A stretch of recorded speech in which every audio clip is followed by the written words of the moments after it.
एक हरे भरे बगीचे में एक सुंदर मोर और एक शांत स्वभाव वाला कबूतर रहते थे। मोर अपनी चमकीली पंखों की शोभा पर बहुत गर्व करता था, जबकि कबूतर अपनी सादगी पर खुश था।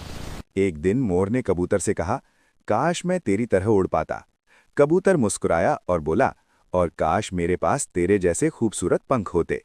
दोनों ने समझा कि हर एक में अपनी खासियत होती है। मोर ने अपनी सुंदरता पर और कबूतर ने अपनी उड़ान पर गर्व करना सीखा। दोनों अच्छे दोस्त बन गए और बगीचे में खुशी से रहने लगे।